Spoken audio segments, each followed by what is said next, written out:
দানি vote দিছি। সেই দানি যদি আমার ভোট যায় তাহলে তো আমার গরিব মানুষ, অসহায় মানুষ, তাহলে তো আর আমার কিছু করার কিছু নাই। এই বর্ষা আসার কারণ আগেই দান দিয়া পার দিয়া ভেঙে গেল।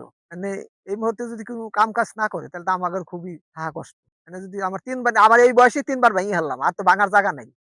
এই সরকারের কাছে দাবি আমাকে অতি শিগগিরই যাতে আমাদের গাঙের ব্যাপারে কোন কাজ করে। আগে তো নৌকা মার্কায় ৩ বার ভোট দিছি। নৌকা মার্কায় ৩ বার ভোট দিছি। আমাদের এমপি সাহেব কেরামত কাজী সাহেব হইছে।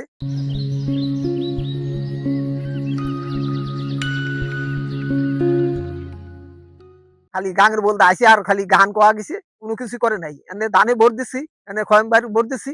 খয়েম ভাই কইছে অতি শিগগিরই গাং বাঁধার কথা কইছে। এনে যদি অতি শিগগিরই গাং বাঁধিয়ে দেয় তাহলে আমাদের রক্ষা পাবো। নদী ভাঙনের কবলতে পড়ছে আজ থেকে বিগত আমাদের বসত বাড়িতে পড়ছি আজ থেকে ৬ থেকে ৭ বছর আগে। ভাঙতে ভাঙতে এখন এই মুন্সিবাজার পাশে একটু আশ্রয় নিছি মানুষের জমিতে। সেটাকে এবার থাকার মতো কোনো পরিবেশ নাই।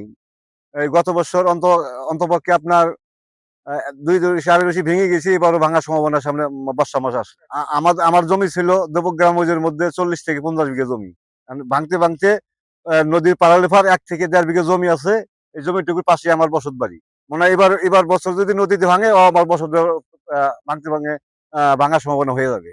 যদি সরকার মহোদয় আমাদের দয়া করে এই আপাতত নদীর শাসনের যদি ব্যবস্থা করতে দিত আমরা একটু মাথা গোঁজা ঠাঁই পাইতাম। আর তা যদি না করে আমাদের বসত বাড়ি আবারও নদীতে নিয়ে যাবে।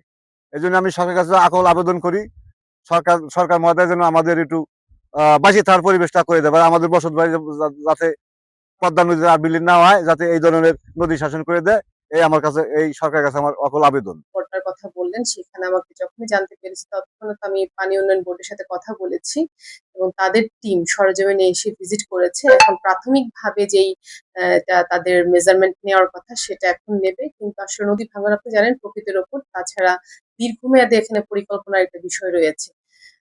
সেই দীর্ঘমেয়াদী পরিকল্পনা যদি নেওয়া হয় সেক্ষেত্রে আসলে কার্যকর কোনো যদি ভূমিকা তখন আমরা চোখে পড়ে।